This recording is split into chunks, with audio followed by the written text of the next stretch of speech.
En el tráiler de la nueva docuserie de Netflix, Life on Our Planet, vemos una serie de animales prehistóricos que en algunos casos son poco conocidos y otros que están hechos con las últimas tecnologías digitales y en varios casos diferentes a los que se ve en la reciente reconstrucción de la otra docuserie Prehistoric Planet.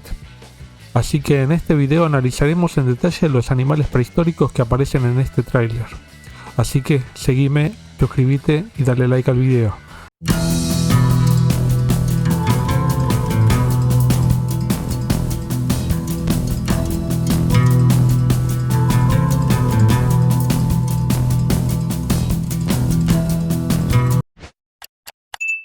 Primero vemos un Esmilodon, un miembro de la familia Felidae, que existió desde 2,5 millones de años, desde el Pleistoceno al Holoceno, hasta hace unos 10.000 años, entre América del Norte y América del Sur, ya que es una especie originaria de América del Norte y migró a América del Sur cuando se formó el Istmo de Panamá. Aprovecharon esta conexión para migrar y prosperaron durante el Pleistoceno en Sudamérica. Hay varios esqueletos de Esmilodon en Sudamérica, en Argentina dentro de ellas, y hay el primer rastro o huellas de Esmilodon en Argentina. El Esmilodon se hipotetiza que era un cazador feroz que mordía una arteria vulnerable en el cuello de la presa, que tenía colmillos bastante frágiles para su tamaño y el tamaño de los caninos, y se lanzaba sobre ella, sobre la presa, luego de correr poco, ya que habría sido un animal que atrapaba a su presa mediante la emboscada. Era un animal muy robusto y pesado, con miembros anteriores muy grandes como se lo ve en el tráiler, y no podría desplazarse en una gran distancia. También habría sido solitario, tanto para cazar como para otras actividades vitales, como lo indican las comparaciones con especies de la misma familia, los félidos, a diferencia de lo que parece querer mostrarnos esta escena en el tráiler. Aunque se conoce la cicatrización de heridas de Esmilodon, podría también indicar que fueron cuidados por individuos de su propia especie hasta su recuperación, y puede sugerir cierto espectro de conducta social o cuidado intrafamiliar. Peleas entre dos individuos de Esmilodon halladas en Argentina muestran que el canino podía perforar el cráneo de Esmilodon, por lo que uno de ellos murió. Y además, evidentemente que el canino podía sobrevivir a esta fractura del cráneo de su contrincante. Mientras que la otra especie pertenece a un fororrácido. Era un ave cariámida, pariente de la chuña, este ave. Esta escena del tráiler pudo haber sucedido en América del Norte o en América del Sur, ya que también aprovecharon las aves terrestres esta conexión e intercambio faunístico, pero a diferencia del Esmilodon, los forurrácidos pasaron de América del Sur a América del Norte, al revés del Esmilodon, durante el Plioceno-Pleistoceno. Existieron desde el Eoceno al Plioceno y pudieron haber migrado intermitentemente a América del Norte, ya que hubo algunas conexiones, hubo islas, intermitentes conexiones con América del Norte, y además también pudo haber también alguna formación de balsas naturales, y de otras formas también pudieron haber migrado al hemisferio norte. Pero mayormente se mantuvieron separados en América del Sur. Su evolución principal ocurrió en América del Sur. Los forurrácidos eran uno de los mayores predadores terrestres, si no el mayor, desde el Eoceno al Pleistoceno, desde los 62 a los 1,8 millones de años de edad. Hay varias especies de esta familia de cariámidos emparentadas con representantes actuales, como dije antes, que tienen un gran tamaño, como Forurracos longissimus, Titanis walleri, Kelenken guillermoi, Andalgalornis steuleti, de Vicencia posi y Lalawabis scagliae. Este último tiene una gran curvatura dorsal del pico por delante de las órbitas, que lo descarta desde un principio como el espécimen que vemos en el tráiler. Las 5 primeras especies tienen un pico recurvado por delante de la mandíbula inferior que la sobrepasa hacia abajo, pero mientras la mayor parte de estas especies vivieron durante el Mioceno, hace más de 5 millones de años, pero Titanis walleri llegó hasta vivir entre los 5 a los 2 millones de años, por lo que puede ser la especie que vemos en el tráiler. Forurracus longissimus también llegó hasta los 1,8 millones de años, por lo que convivieron con Esmilodon. La ranfoteca o pico de estas aves enormes extendía la longitud y robustez del mismo, por lo que nunca conoceremos con precisión su largo total y forma total, excepto que encontremos un cráneo con la ranfoteca. Smilodon estuvo en América del Norte originariamente y posteriormente migró hacia allá los forurrácidos, así que tuvieron que haber tenido encontronazos entre ambas especies. Además, por la edad de extinción de los forurrácidos, llegando a menos de 2 millones de años atrás, y la de origen del Smilodon, 2,5 millones de años, es evidente que no compartieron su ecosistema durante un largo periodo de tiempo. Un saurópodo también vemos en el tráiler, de gran tamaño. Está comiendo vegetación en una zona pantanosa en un curso de agua dulce. Posiblemente se trata de un Apatosaurus o de un Diplodocus, un dinosaurio norteamericano del Jurásico, por la presencia de extremidades posteriores muy alargadas, un cuello muy alargado también, y que pertenece al grupo de los diplodocoides, con el pariente más conocido siendo el Diplodocus, y con un tamaño corporal de más de 20 metros de largo. Esta reconstrucción también se ve muy bien, pero también muy similar a la de Prehistoric Planet, aunque en el tráiler se ven de lejos y no podemos ver más detalles anatómicos, pero sí que se comerían plantas en los pantanos, lo cual no sé qué tanto sentido tenga, porque muchas plantas de este ambiente son fibrosas y en posiciones bajas, y estos dinosaurios podrían alimentarse de hojas en posiciones altas, y tenían las colas muy alargadas y podrían haber servido para usar como látigos. En Argentina existieron los diplodocoides, representados en Amargasaurus casaui o Bajadasaurus pronuspinax, que también tiene espinas neurales muy alargadas en el cuello, orientadas hacia atrás en Amargasaurus y hacia adelante en Bajadasaurus, probablemente representando una diferenciación específica, que eran de menor tamaño que sus parientes norteamericanos, de unos 10 metros de largo. O sea, todos los diplodocoides eran mayormente del hemisferio norte. Luego aparece también un mamut. Era abundante durante el Pleistoceno, muy bien reconstruido está, es muy realista, de pelaje denso y la nieve que cae alrededor, con sus típicos dientes de marfil, y por lo que se ve en el tráiler están representando el hemisferio norte con plenas nevadas y ampliamente distribuidos los casquetes polares. Tal vez incluso se trata de Rusia, en donde se han encontrado decenas de momias de esta especie, al igual que de varias otras que vimos en el canal. También podría ser Canadá, por ejemplo, en donde también hay varias momias excepcionales. Otro dinosaurio que aparece en el tráiler son los hadrosaurios, que no sabemos de qué especie se trata o de qué género, así que no podemos precisar, pero es muy similar a muchos hadrosaurios, como Hadrosaurus, pero difiere en gran medida de otros como Parasaurolophus o Corythosaurus, ya que no tiene esa gran cresta hacia atrás de Parasaurolophus ni la cresta en forma de quilla de Corythosaurus. Está bastante linda la reconstrucción, pero un poco genérica. Los brazos están reconstruidos también según lo que se conoce de la disposición y forma de distintas momias excepcionalmente preservadas, como la de Brachylophosaurus que vimos en el canal, bastante bien hechas también. Se ve también claramente la presencia de un pico análogo al de las aves tortugas, o sea que es una estructura que evolucionó varias veces en distintos grupos, porque brinda ciertas ventajas para la alimentación y porque, como sabemos, los saurópsidos no poseen un gran desarrollo de musculatura craneal. También se ve esto en todas las reconstrucciones de saurópodos. No vemos que tenga una trompa como se propuso en los 70s y como vimos en un video, y del Cretácico superior cuando eran abundantes, tanto en el hemisferio norte como en el hemisferio sur. Seguramente vemos que están migrando, por lo que parece, pero no hay evidencia de grandes migraciones directamente en el registro. Sí hay huellas encontradas juntas una al lado de la otra de varias especies distintas de dinosaurios en sitios extensos de huellas de dinosaurios, aunque sabemos que las similitudes corporales y los puentes de tierra tienen que ser responsables de un intercambio de estas faunas y en parte de hadrosaurios, porque hay muchos y muy similares en todo el mundo. También, bueno, podemos hablar del caso, por ejemplo, de Tyrannosaurus, que podemos ver que está la misma especie distribuida en un amplio sector de Norteamérica, por lo que sabemos que tuvo que haberse desplazado esas distancias. También hay varias otras especies halladas en áreas del mundo muy separadas entre sí, por lo que sabemos que se movían grandes distancias, tal vez migrando. El dinosaurio volador podría estar entre tres especies bien conocidas, entre pocas familias de dinosaurios dentro del que tenían plumas en las cuatro extremidades desarrolladas como para aletear, incluso todas ellas. Dentro de los dromaeosáuridos, el Microraptor sagoyanus, Microraptor gui, del Cretácico inferior de China de unos 125 millones de años, también el troodóntido Anchiornis huxleyi del Jurásico superior de unos 160 millones de años y un ave mesozoica que poseía plumas tanto en los brazos como extendidas hasta los pies.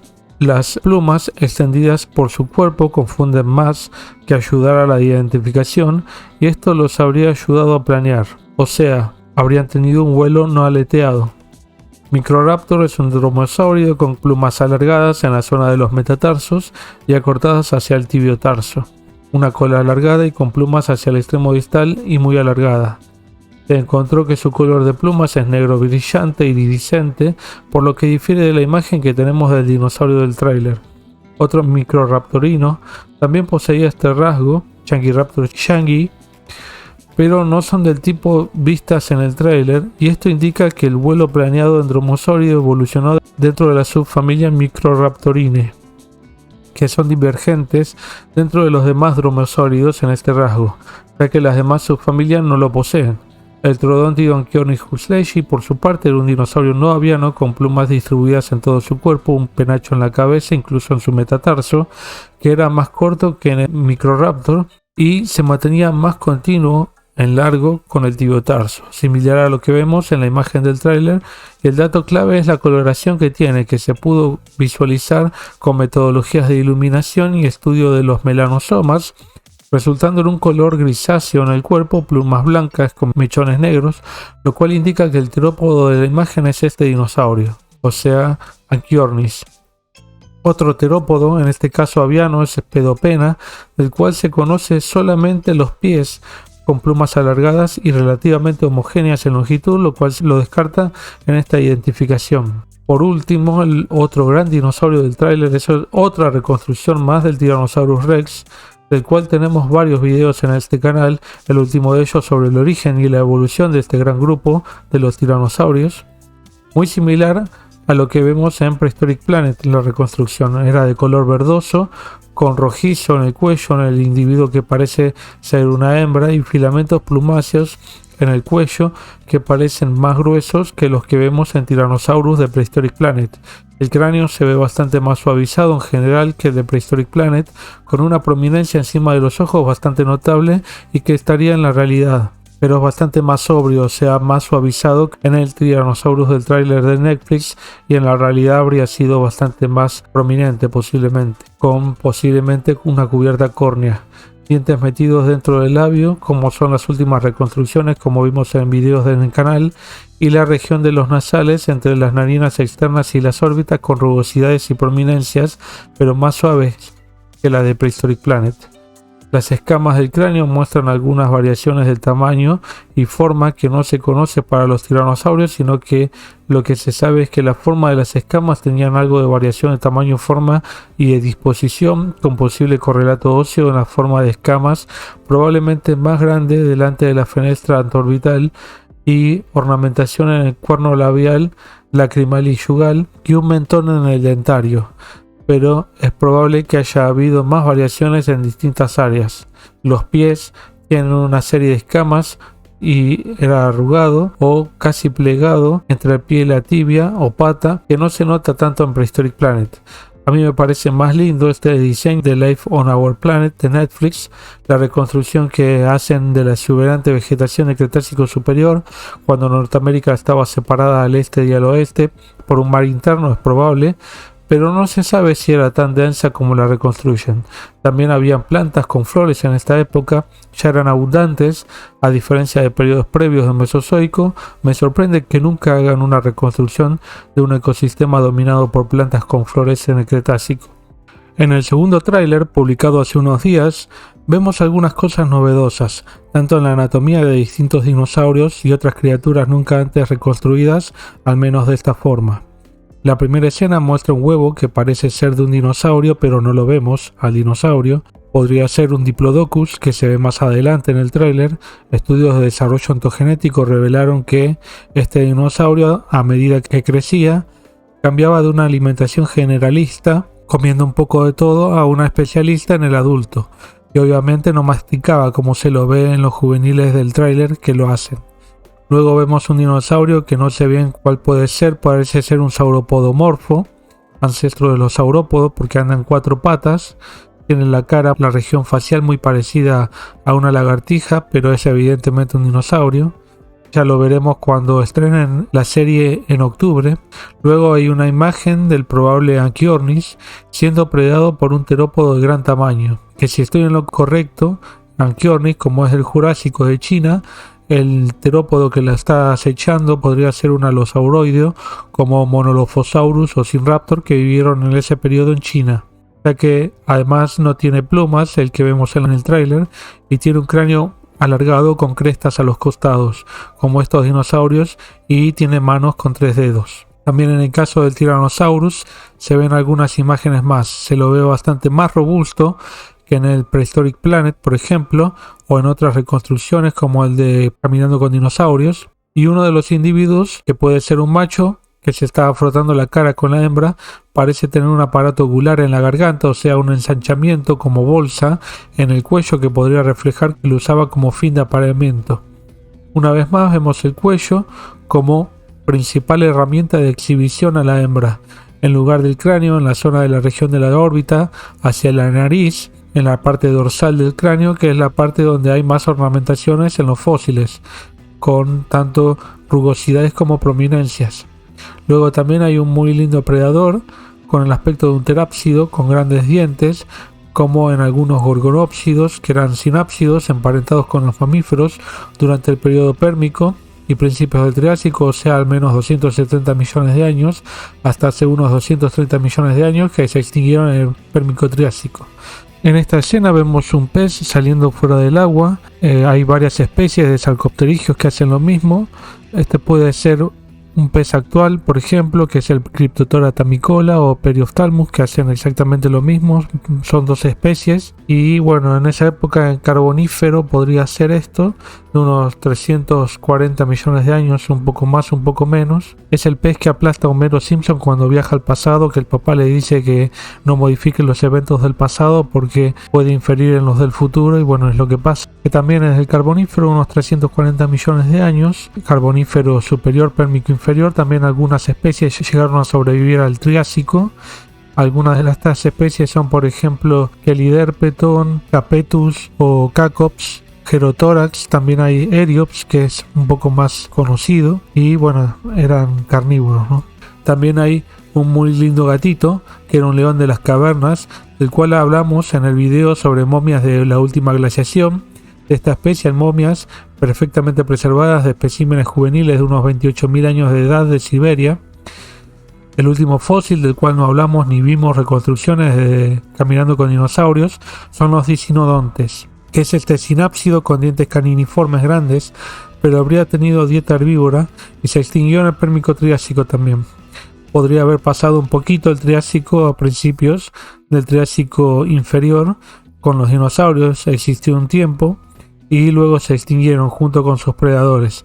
Cumplía la probable función de como los modernos pastadores, como los caballos o las vacas, y su cráneo era muy robusto, con un pico en la punta que los habría ayudado a comer plantas. Estaban distribuidos en todo el mundo, en Brasil y Argentina, que estaban muy cercanos entre sí, también comparten mucha de su fauna de dicinodontes, y como bueno, vivieron durante una época en la que los continentes estaban unidos en el Pérmico, estaban distribuidos mundialmente. El pez que vemos, que es gigante, de un poco más de 2 metros de largo, existió durante el periodo devónico, entre 380 y 360 millones de años, perteneciente al Dunkleosteus, un pez placodermo con el cráneo reforzado, dérmico, muy endurecido, dientes formando placas enormes a lo largo de la mandíbula, perteneciente a un depredador de los mares de esa época. Luego también vemos un Triceratops, un Torosaurus, tenía también 2 cuernos alargados, uno más chico, pero que se puede ver en el extremo superior del anillo del cuello, que este no es redondo, sino que es más bien derecho, está orientado hacia arriba y tiene una curvatura notable en el extremo dorsal, en el extremo terminal. Vivió hace unos 70 millones de años, y el saurópodo que se ve a su lado puede ser un Alamosaurus o un saurópodo relacionado, un titanosaurio. Antes vimos en el tráiler un Diplodocus, pero también en este nuevo tráiler se ve que en el mismo lugar podría haber estado un titanosaurio. No sé si cambiaron la imagen o hacen que los dos dinosaurios se están comiendo en los mismos lugares, que es posiblemente incluso el mismo Alamosaurus, porque también son diferentes físicamente. Se los ve con las extremidades anteriores más altas y en el primer tráiler se los ve las extremidades posteriores más altas, más típico de un diplodócido. Esto es lo que puedo analizar del tráiler de Netflix. En general muy lindo y colorido, con cosas inventadas porque no se sabe desde el punto de vista científico, pero cuando vas a reconstruir un animal entero que no se conoce bien su forma, tenés que hacerlo de alguna forma así que es entendible. Espero que te haya gustado este video, dale like y suscríbete al canal por favor. Chau chau.